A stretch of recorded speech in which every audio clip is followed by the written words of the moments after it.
Welcome everyone out to our Layton City Council meeting this evening. The date is May 15th and our start time is 7:06. Once again, thank you for being patient with us. We do have several items of business that we always have to take care of, and it seems like we run out of time every time. But for now, I'd like to go ahead and call this meeting to order. And in doing so, I'll turn the time over to our council to be able to conduct our opening exercise, for lack of a better term, so the prayer and pledge. And like I said, we take turns each month. So Councilmember Thomas. Yeah. I'll give an opening prayer and then we'll have the Pledge of Allegiance. Our Father in heaven, we're indeed grateful to be gathered here this evening. We pray that as we discuss topics of the city, that we may do so with a firm mind and an understanding that the outcome should be the best that it can be. We're thankful for the privilege of being able to sit down in meetings and have the opportunity to express our views. We're thankful that the statutes that we have within this city allow us to do things which better the city. And we pray that we may always look and have that in our mind as we come to conclusions. Thankful for this great land, this great country, and the freedoms that we have within it, and pray that we may always retain that which we can. And this we pray for in the name of Jesus Christ. Amen. Amen. You want to stand?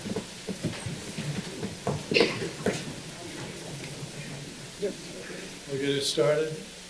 I pledge allegiance to the flag of the United States of America and to the republic for which it stands, one nation, under God, indivisible, with liberty and justice for all.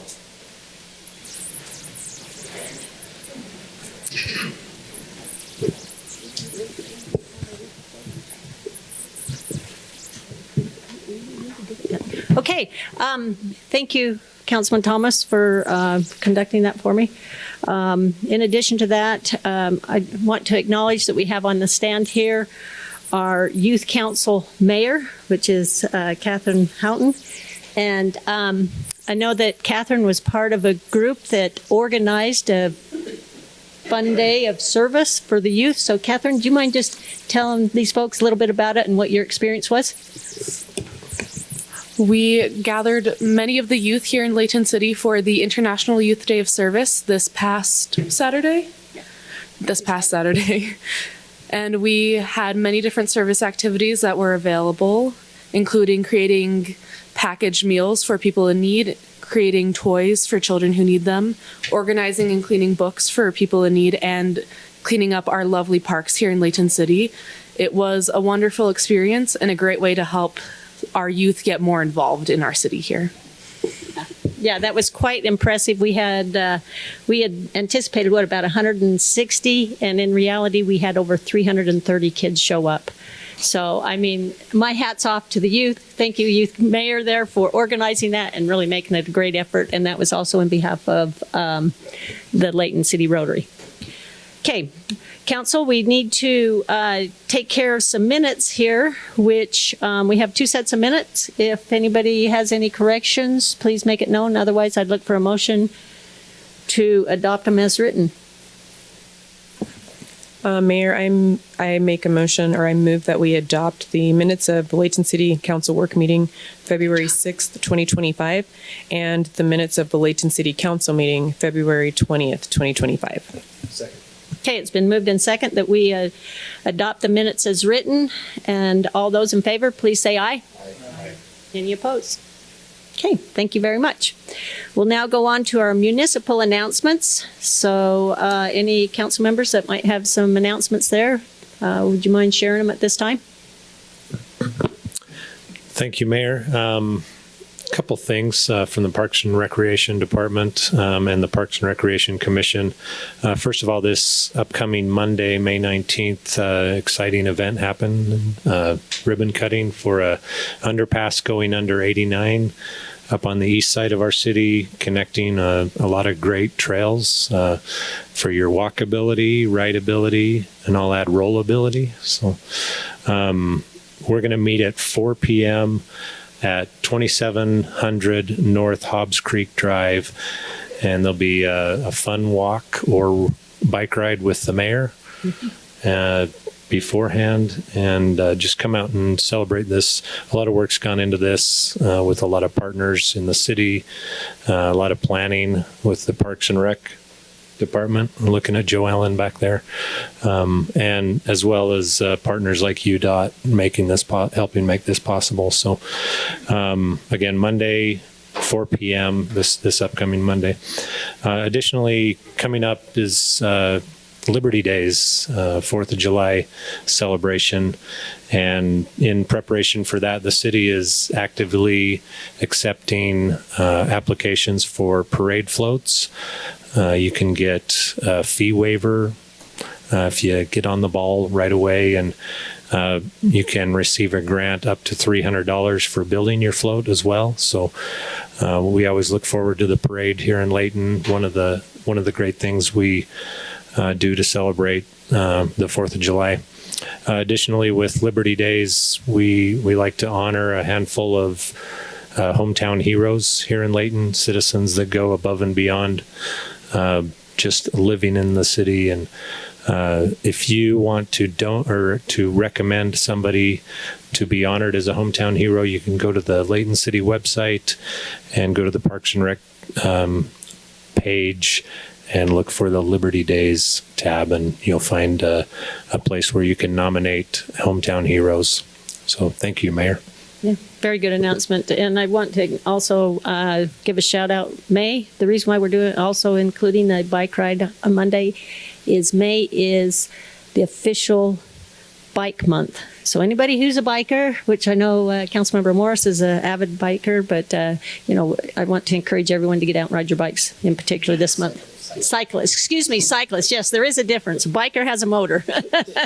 You have pedal power. Okay. Any other announcements here, Council? Very good.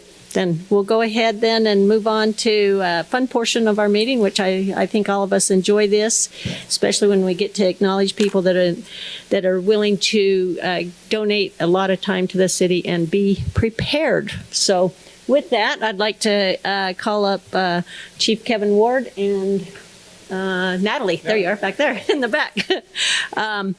And this is an opportunity for us to talk about our CERT program, which is our Community Emergency Response Team. So, Chief. Thank you, Mayor. Mayor and Council, it is an honor to be up here to recognize our latest graduates of our CERT class. I'm joined by Natalie up here. Layton City is blessed with outstanding fire, EMS, and law enforcement services. In the event of a disaster, public safety personnel will be overwhelmed with response that's necessary within our community, and even through robust mutual aid that we have, because this no doubt would affect a lot of our neighbors as well. So that's where the concept of having trained community emergency response team members, or CERT members, bridges the gap. The CERT program educates volunteers about disaster preparedness for hazards that may impact the area and trains them in some basic disaster response skills, such as fire safety, light search and rescue, team organization, disaster medical operations, and organization of all these programs. CERT offers a consistent nationwide approach to volunteer training in an organization that professional responders can rely on during disaster situations, allowing them to focus on more complex tasks. This is accomplished through 9 training modules, the last of which involves a simulated disaster in which CERT members now must put their training in action. And I know Natalie does a great job put that very realistic simulation in play. So Natalie is the coordinator she is our Layton Fire Public Education Specialist. She's led the CERT program for a number of years. We are really blessed to have her lead this program. She's been recognized by the state of Utah for involvement with CERT and another ancillary program called Fire Corps that provides fire and life safety education in our schools to thousands and thousands of school students every year, as well as providing major incident rehab services major incident rehab services. So over the years, Layton City, through its volunteer instructors and fire department staff, have trained thousands of community members in the CERT program. So I'm going to read the instructor names, and I'm going to have them come join us up here as well, because we couldn't do this program without the volunteer instructors that we have. But I don't think they're all here, but I'll read their names. Brent Hafen, Mary Lee Hafen, Lisa Park, Jay Young Park, Michael Tholen, Floyd Gowans, and Carol Childers. So those are instructors that help put this class together. So we appreciate your folks doing this. Well, Excuse me. Do you guys stand in there? Because, I mean, we want to make sure that we acknowledge all the graduates, but you need to shake their hands as well. So Yeah, we you guys want shake you to their be hand part when of they the come up to program. your- So So tonight we're going to recognize the latest graduates of the CERT program that are willing to volunteer and step up and serve in the community in the event of a disaster. So as I call your name, we'll have the graduates come forward and be recognized by the mayor and council members. We'll have you come around behind me here. I'm going to read all the names. They're not all here, but I'm just going to go ahead and read the names because we're not sure who all's attending. So Allison Adams, Amberly Carter, Blaine Nelson, Braden Carter, Camille Holt, Dave Winward, David George, Douglas Woodbury, Garth Gattrell, Jamie McGrath, Jeanette Barfus, Joshua Ward, Kishel Gold, Lemoy Adams, Matthew Elgren, Michael Christensen, Nancy George, Randy Johnson, Robert McGlory, Royce Larson, Shannon Wilkinson, Tara Broadbent, and Whitney Spencer. So congratulations and thank you for taking the time to go through this class and be willing to step up and serve within our community.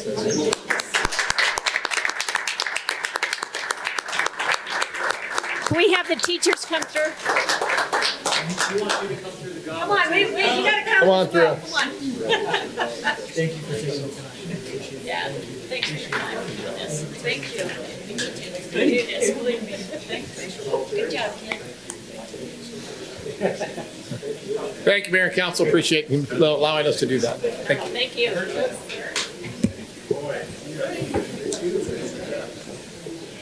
Yeah, I don't think any of us can thank you guys enough for what you do in putting in the time and being prepared. Natalie, especially, I mean, it's a lot of hard work, a lot of coordinating. And as mentioned earlier, it isn't just this program, it's the other programs that you do on behalf of the city. So thank you. We appreciate all your hard work there. So.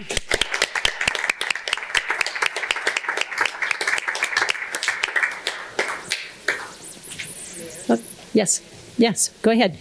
I also wanted to say that Natalie is also a member of our Layton Communities That Care. And so I thank her double times for all that she does in the city, not just with the Fire Corps and with the CERT program, but also volunteering on other community boards. So thank you. Yep, thanks. Okay, anyone else? Okay, if not, we'll go ahead and move on then to our consent items. We have,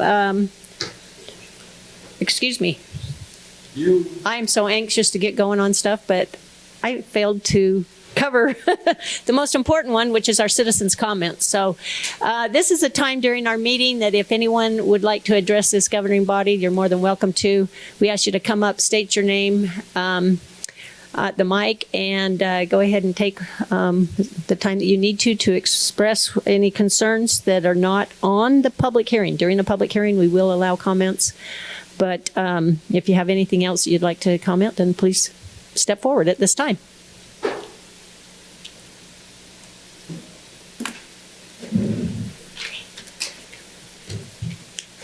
Madam Mayor, thank you, and members of the council, and also our youth mayor, too. First of all, I want to congratulate you for all your service. That is most excellent in doing that. My name is Justin Anderson. I live on Hobbs Creek Drive and 3025 North. I just wanted to speak to the meeting we had last time with the Goldcrest developer. I just wanted to say I appreciated the council in going through that. I felt that the developer actually talked down and was angry, and I just didn't appreciate the way he was towards you, and also dismissive of the residents' comments. So I appreciate that. I did have one question from last time, and that was concerning my house and what was proposed. My house would be completely surrounded by public access, and I did ask the question if there was any other single-family lot in Layton that had happened to. And so I would like an answer to that. I've kind of been looking myself. I have not seen that, and so one of the things I would request is, since this is a new development and in some ways it's kind of like a blank canvas, and so there's an opportunity to be able to connect the trail in a way that it would not completely surround my property by public access. I do recognize that going off on the north side of that property, you'd have to drop off, and there may have to be some cutting into the toe, and that's not something I would recommend, but I think there is a way to mitigate that through having proper drains and doing like a ready block wall that doesn't cut into the toe but allows for structural fill to be brought in to bridge across the toe, and that way it would be able to hold the toe in place and key that in. But I also feel too, in the news, there's been a lot about what's happened in Draper, and it's 2 years, and it was in the news again that they still haven't been able to fix that slide area. And so it's been pretty disruptive to the neighborhood. And so I appreciate the thoroughness the council is taking in making sure that that doesn't happen here in our backyard.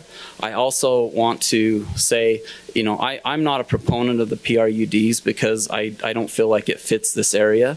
But I also feel like there's concern from the council on the amount of lots that's being allowed, that the developer is utilizing every square inch of space to do their PRUD. And so in some ways, I think we are aligned in our concerns.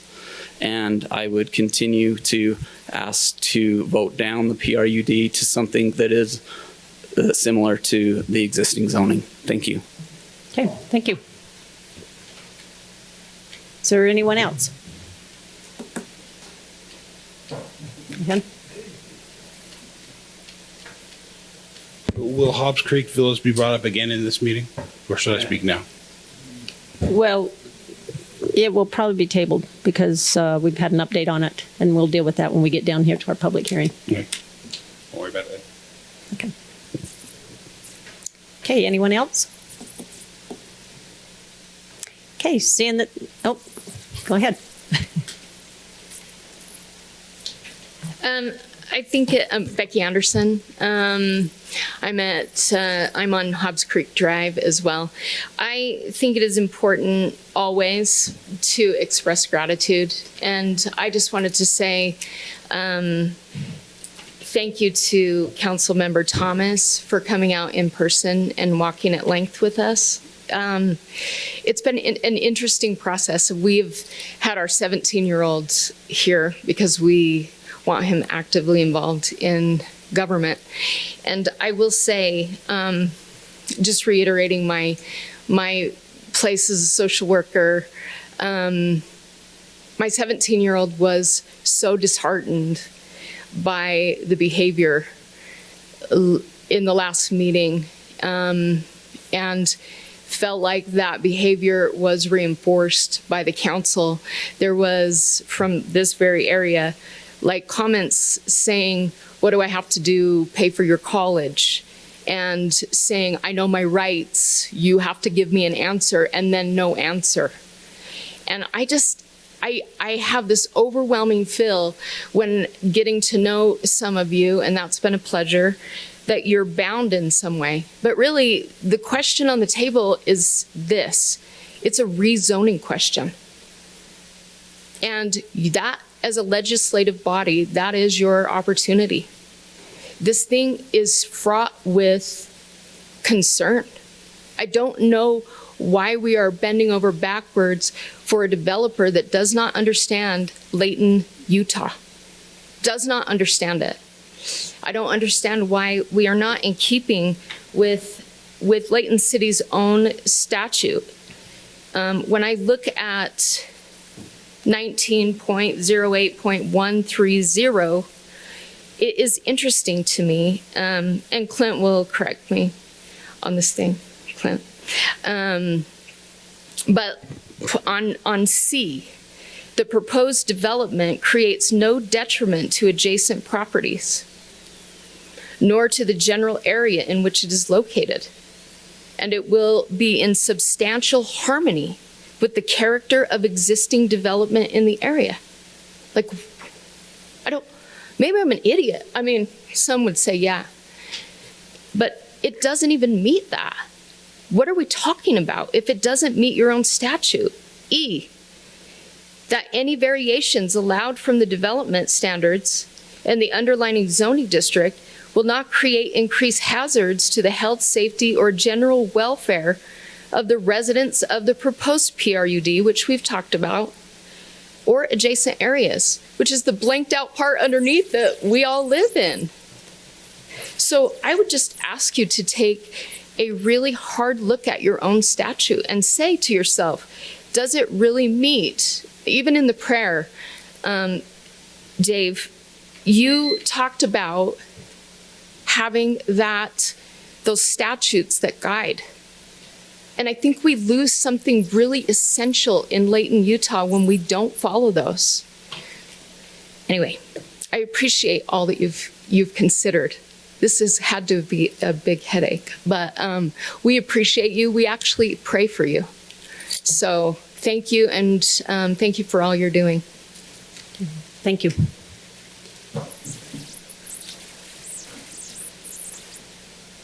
I guess I won't let that one stand. Okay. I'm here to speak for the 27 people who want to, Michael Christensen, thank you.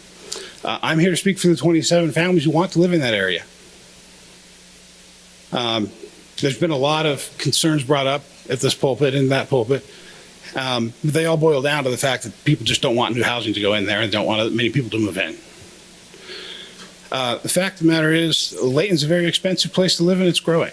The median house price in Layton is $517,000. And the median house price on 3025 is over $900,000. And if anyone on this bench thinks that part of your job description is to take the wealthiest people in Layton and make sure their property values go up, I hope you're not up for election this fall. It is completely within the reasonableness of engineering and economics to allow this development to go forward. Many of you got an email from me several weeks ago about how you could do something different than a PRUD to try and tie these things together legally and financially and make it a little bit more durable and a little bit more stable politically, I guess, moving forward. But yeah, I think we probably should add $30 million of wealthy taxpayers to help with our ramp tax that we're going to vote on here this fall to keep that up and running. Thank you very much. Okay, thank you.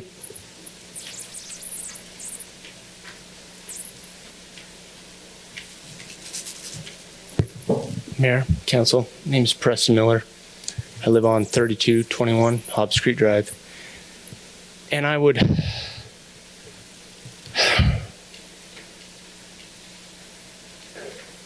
make some comments about what was just said. I am a renter. I am not rich. I am not somebody that has a lot of wealth, but I will tell you this. That development is not going to be just for any resident. I remember specifically saying that those lots were going to be between $800,000 to $1.2 million. I apologize if I come off strong, but that is absolutely ridiculous to say some stuff like that.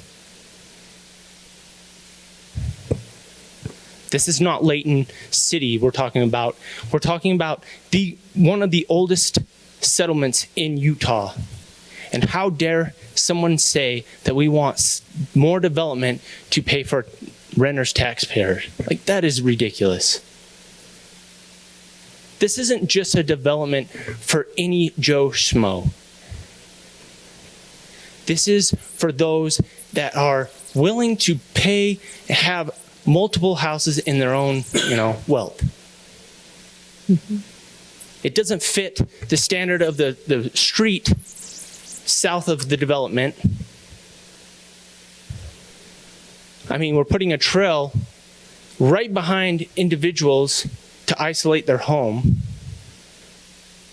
How fair is that to a resident that bought the home thinking, hey, look, I've invested myself to put a home here, and now I have to be blindsided by development to put a trail and maybe a future parking lot straight north of their house. Like I said before in our last meeting, I'm a renter. I'm not going to live there. I'm not somebody I'm set in stone. I'm not going to live there, right? But again, I'm a resident of Layton City, and that is not fair to the residents that have put so much time and effort to live there. Thank you. Thank you. Okay, anyone else?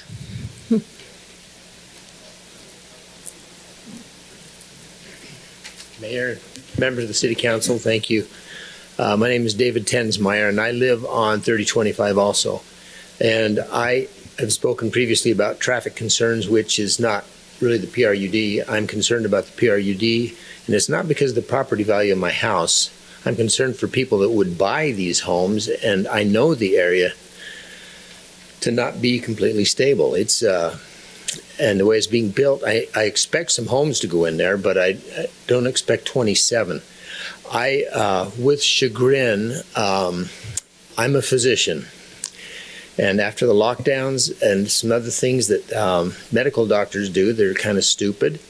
We're very educated, but I rise to, not necessarily to criticize geotechnical experts, because I don't know geotechnical experts, but medicine and science are,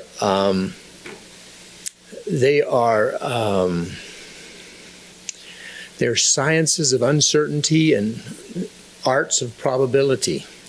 If you do cores and see if the ground is going to be okay for that, you're just doing a core of that spot. If you live in that area, you know what has happened to those homes. Draper's another example where the geotechnical said that it was fine, and there are 4 houses condemned there, I believe. 2 fell off the side of the mountain. And I just want to say that despite all the science behind geotechnical studies, like medicine, it's not perfect. And the experience there, I worry for the people buying those homes that invest in those areas, invest in those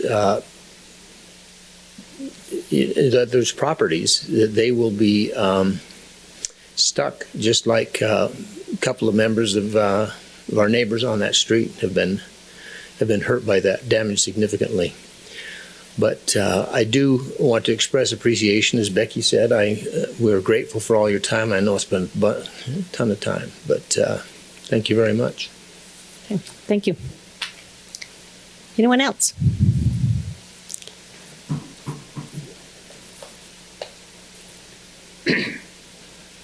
Hi, my name is Spencer. I live at 1176 North, 200 East. So I was actually asked to come here for this thing. I thought we were going to talk about it later, but it seems like everyone's talking about it, so I got up.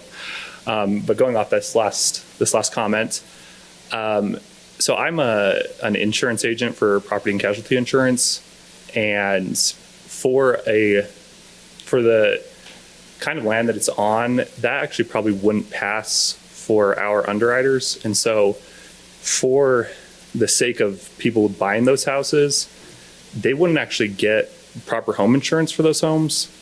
And they'd probably have clauses in their insurance that would either reduce their coverage on like mudslides, landslides, avalanches, that sort of thing. Also earthquakes because it's so close to a fault. So if in the event that these houses did get taken out by such an event, their insurance probably wouldn't cover it, and then they'd probably be financially ruined for the rest of their lives. So that's just something to consider. And so then there'd be a huge legal battle between the city who let them build those houses, the builders, the homeowners, and it'd just be like, it'd be fairly problematic, I think, in the event that it happens. And it seems highly likely, which is why it wouldn't be covered by insurance or wouldn't pass through underwriting. So that was just like my initial reaction to it. Like immediately when I heard about it, that's why someone who was talking to me about it asked me to come and kind of share my thoughts on it as someone who's qualified to speak on that. So, you know, I don't really have any skin in the game. I mean, I'm a taxpayer, so I might have to foot the bill later when these houses get destroyed. but I'm not as passionate about it as a lot of these people, but that's my kind of 2 cents for you guys to consider when making the decision. So thank you. Thank you. Anyone else? Okay, seeing that there's none, let's go ahead and move on to our consent items then. So our consent items are, there's 5 of them here this evening that we'll hear all the information on, and then this council will be able to act upon all of those in one single motion. So with that, I'll go ahead and turn the time over to Mr. Jackson. He does have the first 3 items, so Thank Steve, you, go Mayor ahead. and Council. It's good to be with you tonight. For your consideration, before you is a bid award to Morgan Industries doing business as Morgan Pavement Maintenance for our slurry seal project 2552. This resolution authorizes the execution of agreement between Layton City and Morgan Industries for the slurry seal project. It includes placement of type 2 and type 3 slurry seal. Let me get a map up there for you. The areas in the purple boxes are the different areas. Those are the sheets that we have in the drawings that are more detailed. 4 bids were received for the project. Morgan Pavement submitting the lowest responsible bid in the amount of $560,759 or $795.60. Our engineer's estimate was $660,999.76. I do want to point out that the estimate for the engineers was based on our previous pricing that we've had. These prices actually on all 3 of these projects are as low as we've had since 2022. So really excited about these. Staff recommends that the council adopt resolution 2533 and award the bid to Morgan Pavement and authorize city manager to execute the agreement for the slurry seal project 2552. Are there any questions I can answer on that one? Any questions? All right. Okay, go ahead. Second one, bid award to asphalt preservation for our crack seal project 2553, resolution 2534 for your consideration. Again, another map of the crack seal areas that are being proposed to be completed. This resolution authorizes the execution of an agreement between Layton City and Asphalt Preservation for the crack seal project. 7 bids were received on this project, with Asphalt Preservation submitting the lowest responsive bid in the amount of $118,450. Again, the engineer's estimate was $152,952.80. Staff recommends council adopt resolution 2534, awarding the bid to Asphalt Preservation and authorize the city manager to execute the agreement for the crack seal project 2553. Any questions on that one? Any questions? You're on a roll. Keep All going. right, I'll just keep going. Before you for the third item, bid award to be C&B Striping, doing business as C&B Asphalt for the Mastic Seal project, we'll call it. It's High Density Roadway Surface Preservation Treatment, but that's an engineering label. We're just going to call it Mastic Seal for tonight. So Resolution 2535. Various locations throughout the city. Again, here's a map of those areas. This resolution authorizes the execution of the agreement between Layton City and C&B Asphalt for the High Density Roadway Surface Preservation Treatment Project 2554. It includes installation of about 51,000 square yards of this mastic treatment. 2 bids were received with C&B Asphalt submitting the lowest responsive bid in the amount of $97,400.56. Our engineer's estimate was $128,757.28. Staff recommends that the council adopt Resolution 2535 awarding the bid to C&B Asphalt and authorize the city manager to execute the agreement for project 2554. Any questions I can answer on that one? Questions? Thanks, Mayor. Steve, a couple of questions. You've got different types of fixes here. You've got slurry, you've got crack, and this mastic, I'm not sure what that is.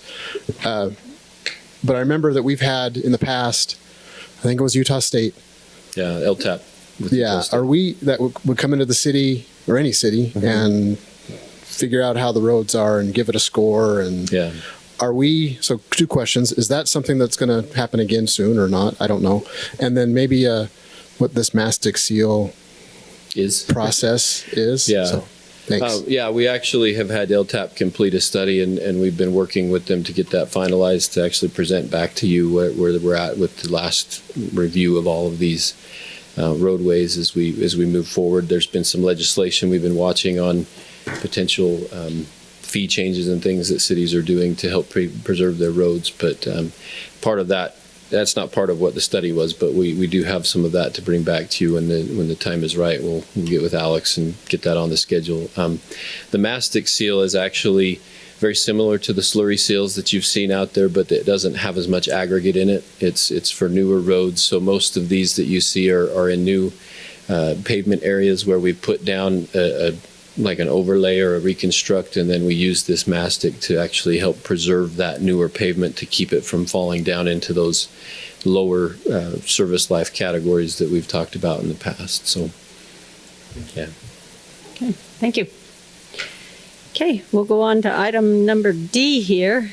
And Mr. Weston Apolloni will present this. This is an annexation request, and he also has the next item. So you get to stay at the podium as well. Thank you, Mayor and Council. Before you tonight is a proposal to annex 58.27 acres located approximately at 2073 West Gentile.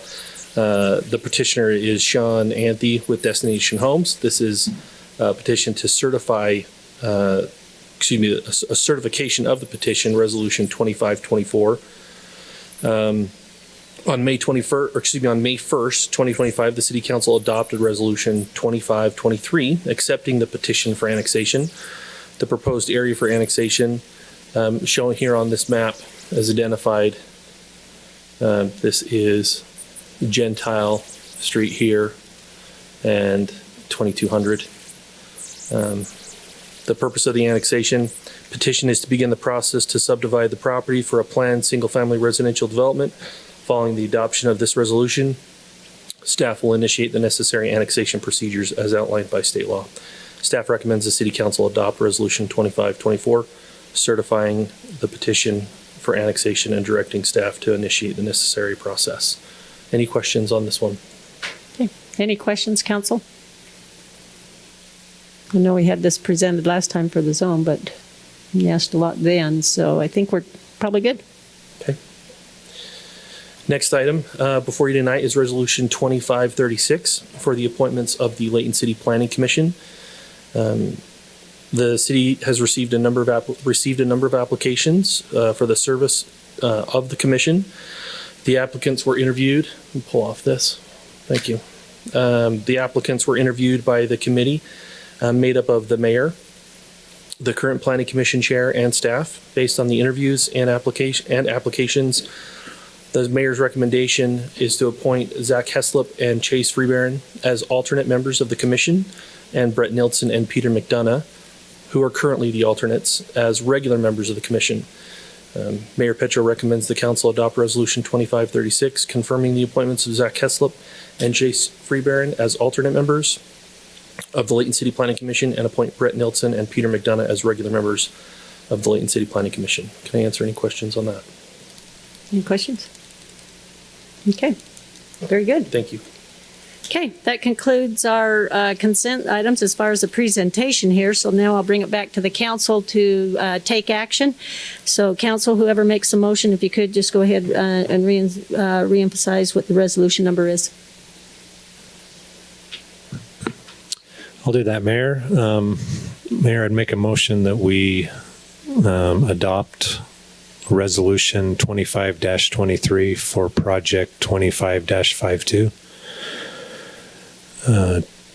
Resolution 25-34 for Project 25-53. Resolution 25-35 for Project 25-54. As well, Resolution 25-24 and Resolution 25-36. Okay, it's been moved and second.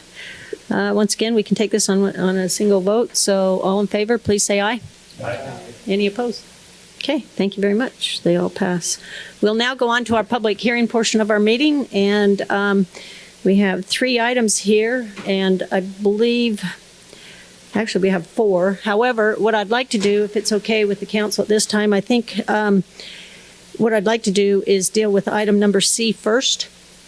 And then come back to A, B, and D. So, council, I know we've had an update here regarding the rezone request on the Hobbs Creek Villas, and there's been a request to table that to a date uncertain. So I think knowing that, I would look for action here on this council, if you could, to acknowledge that and then perhaps close that public hearing, and then the date, whenever to be determined, we could at that time choose to reopen it or not. So with that, would one of the council members like to make that motion?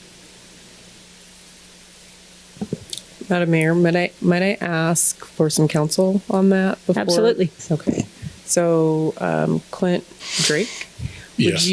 would you maybe give a little bit of background on this, and then also give some clarity on how that motion should be made for a time uncertain? Or is that just how it needs to be? Yeah, it can be like just for a little bit of background. The applicant reached out to the staff and indicated that they had taken the comments from the council and from the public and wanted to make some adjustments to their application.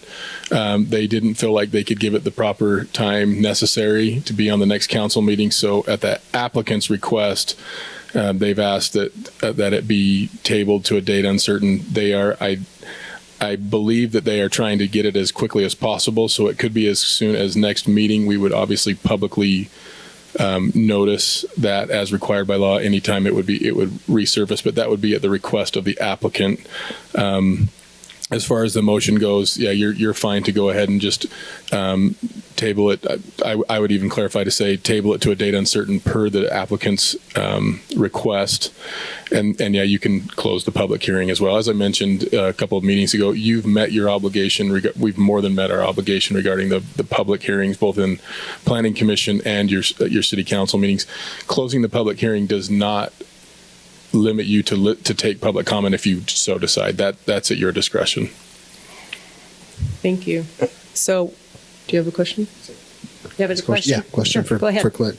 So we mentioned during one of the public hearings that if we had denied the rezone request, then it would be a year. Correct. Or they could reapply. Correct. Is there any time frame for this date uncertain? How long could that go? No, I generally advise our council or planning commission, our public bodies, that we should, when we do motion, that we do it to a date certain, but that's for certainty for the applicant. In this case, where the applicant is the one requesting, you have a lot more flexibility. It's really up to them. Where they've requested it, they could honestly take as much time as they'd like. There are some constraints if it gets too long, but they certainly could take weeks or even months to come up with a plan or an adjustment, whatever they would like to do to present that to the council. So no more than a year? Yeah. Yes. Okay. Thank you. Yep. Okay. Any other questions? Okay, I'll look for some action then. Thank you, Mayor. So I will make a motion, or I move to close the public hearing on the rezone request for the Hobbs Creek Villas, PRUD, and table this item to a date uncertain per the applicant's request. Okay, it's been moved in second. Since this is a public hearing, I'll go ahead and do a roll call vote on this. I'll start with Councilmember Thomas. What? Aye. Thank you. Councilmember Smith Edmondson. Aye. Councilman Morris. Aye. Councilman Bloxham. Yes. Councilman Roberts. Yes. Okay, thank you very much. We'll now go on to our other public hearing items that we have here tonight, and Mr. Longcrawl is going to go ahead and present item number A, which is an approval of a conveyance of 2 significant partials. So, Mr. Crowell. Thank you, Mayor and Council. Tonight we have, as mentioned, resolution number 2505, and that's a request to convey property, 2 parcels of significant property that's owned by the city to the redevelopment agency. The properties are located on the north end of Fairfield Road. Years ago, the city entered an option agreement with Wasatch Integrated Waste Management to purchase those properties, have a first right of refusal. Approximately a year ago in January, the city executed that option agreement and purchased the property.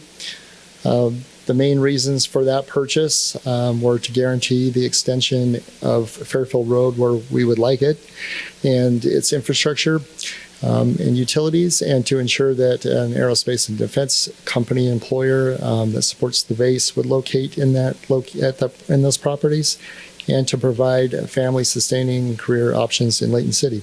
This conveyance will help make that happen. The city is able to convey property according to Utah Code and our municipal code. There are requirements which required notice, which has been completed. It requires an agreement, which is attached to this resolution, and it requires a public hearing, which we are having right now. As mentioned, there is a notice that's been provided as required, and with that, staff recommends the City Council adopt Resolution 2505 that approves the conveyance of 2 parcels of significant property. Have that backwards, 2 significant parcels of real property, from Layton City Corporation to the Redevelopment Agency of Layton City, and authorize the mayor to execute the warranty deeds, the purchase agreement, and any other documents necessary to complete the transaction. I'm happy to answer any questions. Okay, Council, do you have any questions on this? Okay, if not,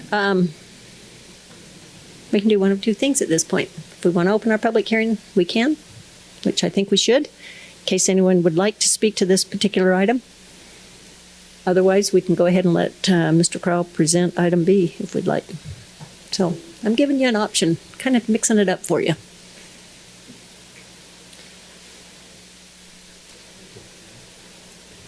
What's that? Well, yeah, Morgan's doing the next one. But do you want to open up the public hearing? Madam Mayor, I move that we open the public hearing. That's it. All right, that works. Okay. Who's going to second this one? I am. Second. All right, thank you very much. All in favor, say aye. Aye. All right, well, our public hearing is now open. Let's go ahead and see if there's any comments regarding item number A first. Okay, being that there's none, we'll now go ahead and go back to item number B then. And Mr. Morgan Cloward's going to present this item to us, which is an adoption of the community block grant.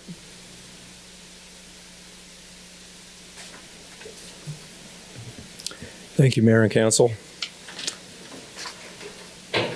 It's time to take a look at Layton City's CDBG 5-year consolidated plan and annual action plan. The plan covers program year July 1st, 2025 through June the 30th, 2026. And the plan outlines how the city will allocate the allotment from HUD with these CDBG funds.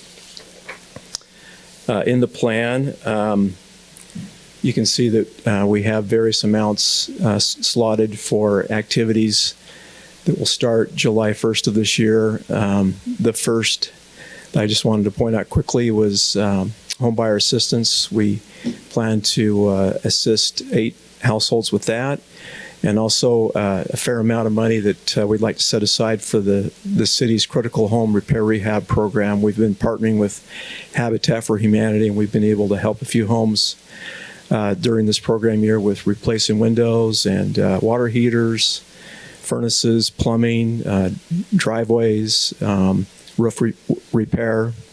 It's been a wonderful program, and we have several homes that have applied that need quite a bit of help. So that's why we have a pretty good chunk of money for that. And then the remaining section is our valued public service partners, including Open Doors, Safe Harbor, Lantern House, and Youth Court. So with that in mind, staff recommends that the council adopt Resolution 2527, adopting the CDBG Consolidated Plan for 2025 through 2029, and the Annual Action Plan for 2025 through 2026. Okay. Is there any questions, council? I don't have a question, but I did comment earlier about another item we're going to see, but I wanted to say that the package that was put together for this was very extensive, but another very well done product document. It was a lot of work that was put in, and I know it's something that you have to do, for the state, but that was a lot of work, and so I appreciate all the work that you guys did to provide that information to us so we know where these funds are going and all of the research that goes into why we are supporting the different programs that we support. So thanks, Morgan. Thank you. Yeah, thank you very much. We appreciate it. Okay. Madam Mayor, may I? Sure, go ahead. Morgan, thanks again for all of your work in this area. My question is, we've had a preliminary public hearing a while ago. Yeah. Part of this was presented. Uh-huh. We have this one. This is the last one. This is just so that we all are all on the same page. This Correct. is it. So, okay. Thank you. Uh-huh. Okay, any other questions for right now? Okay. Thank you, Morgan. Thank you. Appreciate it. Any public comment on this? Okay, seeing that there's none, let's go ahead and go on to item number D, which is a general plan amendment here. And we've got Whitney Black that's going to be presenting this item to us.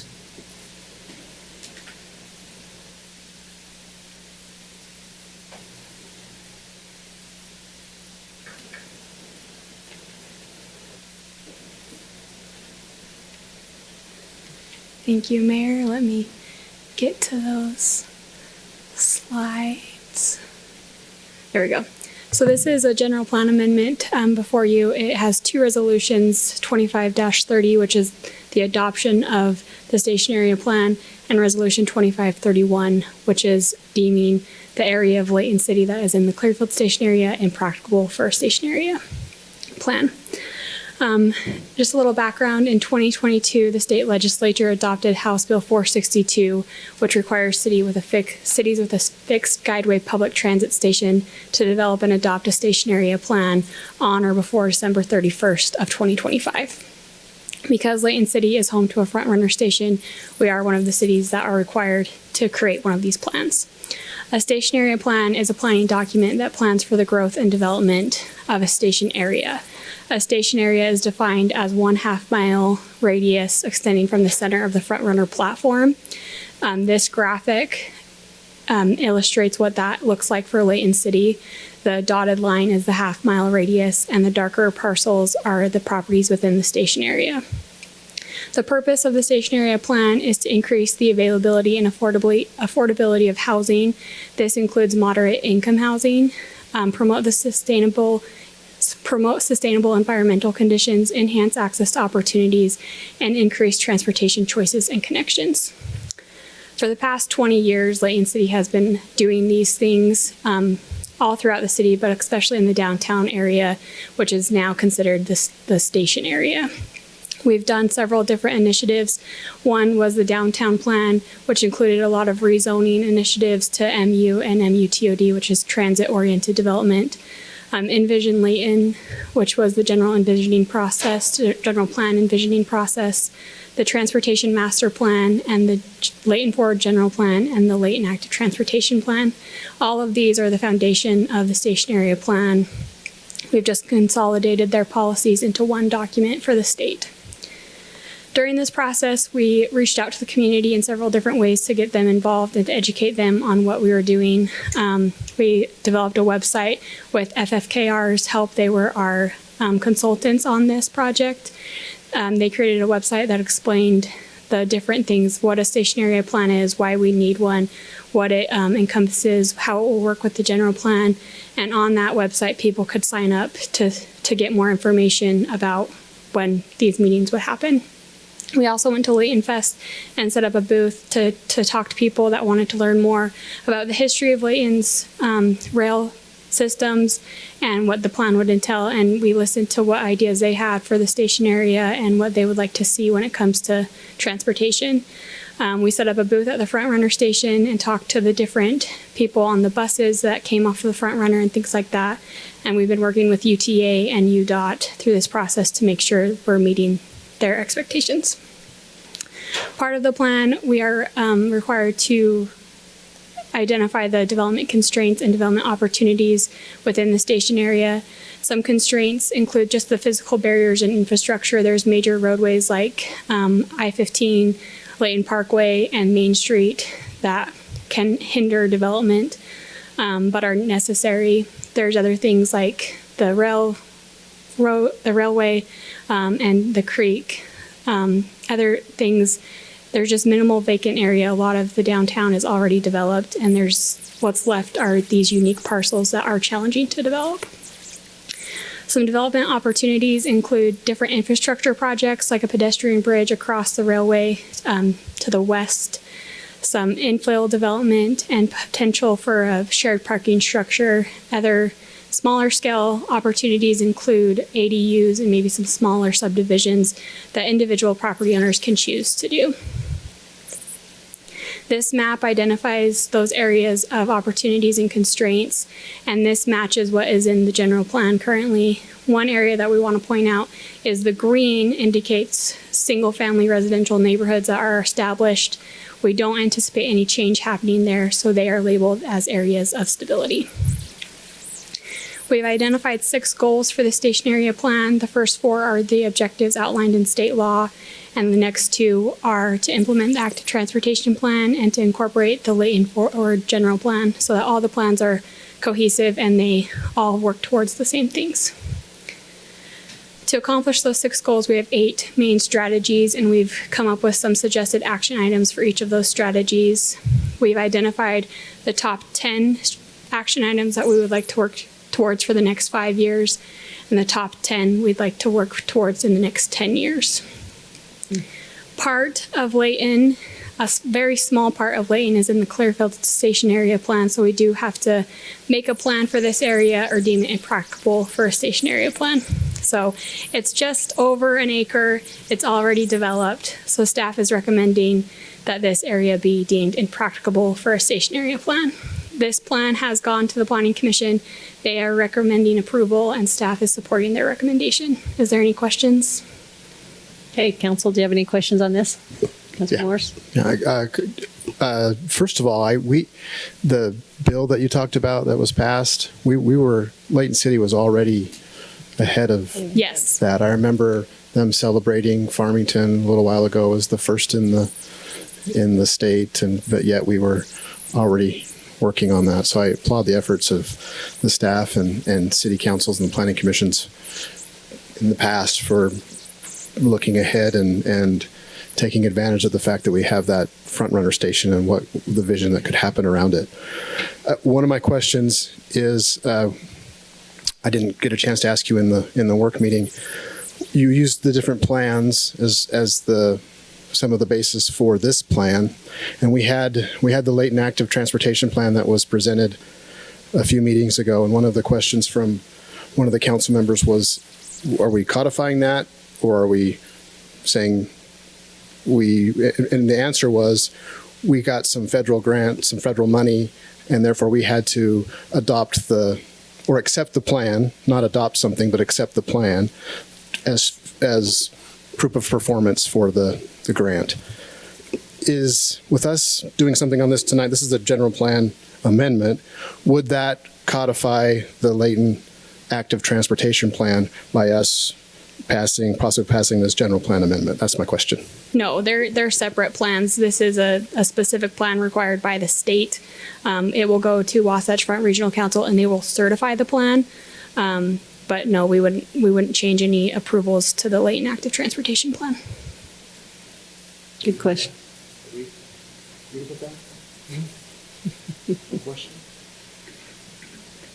Any other questions? Okay, no other questions? Okay, yeah, thank you very much again for all your hard work on that as well. Okay, council, that's all of the items presented. However, is anyone in the audience wish to speak to item number D, the general plan amendment? Okay, state your name, please. Can we get the slides back up? I'd like to see the one labeled 29 at the bottom, the one right before this, I think. Right before that. Okay. This didn't come up in the work meeting back there, but it did come up in the work meeting for the Planning Commission when this came through about 6 weeks ago. I think it was item number 3 there was a mention of a crosswalk to be installed across Main Street. And one of the commissioners mentioned, so you're going to put a hawk sign in there. And the comment from city planners was, no, we're actually going to put in a red, green, yellow crosswalk sign there. And I was quite thrilled by that. I live in a part of West Layton that I call Death Valley. I don't know if any of you are familiar with 2200 West. As you're coming north from Gordon Avenue, you approach a hill, and at the bottom of that hill is the rail trail. And then up another hill, where cars coming from neither direction can actually see the people, is a very dangerous crossing for that section. So about 3 or 4 years ago, I don't know how many people died to make this happen, but they put in a hawk sign button to put on the flashing yellow lights. And of course, the motorists decide what a flashing yellow light means or what a flashing red light means, because nobody in Utah actually knows what those mean. And I, as a common driver in that area, I can tell you that the pedestrians don't even stop to use it. About 30% of the time I drive down that intersection, about 2/3 of the people who are actually crossing there, I'll actually see them stop and push the button. Now that's anecdotal. I don't spend my whole life driving up and down that road, but I do live less than half a mile away, so I'm there quite a bit. And I noticed down in Salt Lake City, I went to visit some family down in the Sandy area, and there's a crosswalk for their rail trail on 106 South. And I noted that they had a red, green, yellow pedestrian signal at that location, just like is planned here. I thought, wow, that'd be great to put at Death Valley, because pedestrians pay attention when they know the cross traffic has a green light. They will stop and push the button rather than put their lives in their own hands, as many cyclists do, not wanting to lose any momentum to save a life. And so I applaud the use of a red, green, yellow signal there, and I applaud and I encourage the council to never put another hawk sign in the city anywhere. We can't afford to be having young motorists and motorists from out of town trying to decide what a flashing yellow light means, what a flashing red light means, and motivate the pedestrians to actually use those facilities by deliberately not giving them the right of way unless they ask for it. I guess also this map here speaks to my other topic I wanted to bring up here, and I remain disappointed when the development of the Tennis Academy of Utah came through here a couple months ago, and this board approved a bunch of 1,200 square foot patio homes to deed restricted to senior citizens to go in just barely outside that circle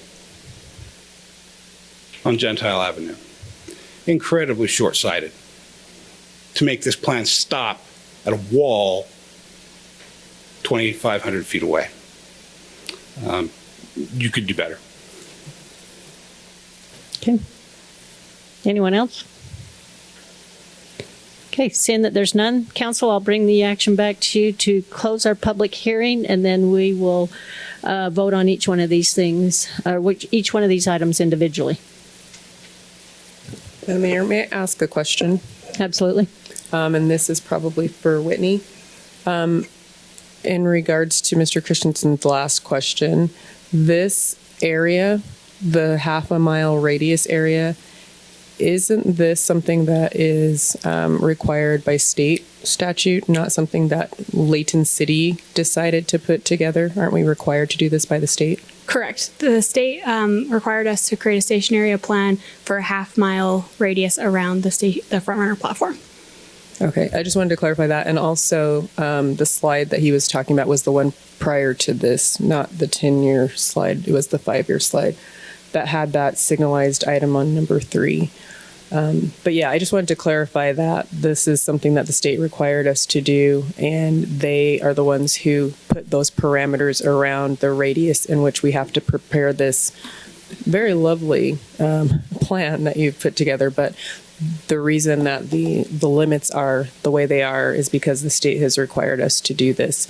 And I, again, appreciate the history in this plan identifying that as far back as 2007 that Layton City was already looking at things like this before the state required it. And so even though the state has put other parameters around it and we've had to piece things together and fill in certain blanks that are holes that they have requested us to do, that this is something that the city was already looking at, trying to make sure that the area where our transit is an area that is more walkable, more conducive to folks who are utilizing transit, not just people who have to, but also people who choose to, which, as Councilmember Bloxham will note, that is not everyone in the city who does choose to use public transit, but there are those who do, as well as those who have to. So thanks for responding to that, Whitney. With that, I will close the public hearing on all of the items and move that we approve item A, which is the conveyance of 2 parcels, resolution 25-05, adopt item B, which is the CDBG. Hold on. Yes. We want to just do one item. So thank you sorry for about closing that. the public Thank you. hearing, and then you'll stop at A. Okay, that sounds good. Okay, so do I have a second on closing our public hearing? And okay, thank you very much. Okay, with that, we'll go ahead and take action then on just item number A. And again, I'll do a roll call vote. I'll start down here with Councilmember Roberts. Yes. Councilmember Bloxham? Yes. Councilmember Morris? I'd just like to, before I vote, applaud those involved way back when, and with the Eastgate Business Park and this area. There may have been someone here that was part of that, and I appreciate the wisdom and the vision of what that could be, and it's turning into what it should be. And then even this council and being patient with that area, and not it needs to be the business park, and we're seeing the fruits of that. So with that, I vote aye. Okay, thank you. Councilmember Smith Edmondson? Aye. Councilmember Thomas? Aye. Okay, item A passes unanimously. Let's go on to item number B. Would someone like to make a motion on that? Sure. Item B, I'd make a motion that we adopt resolution 25-27.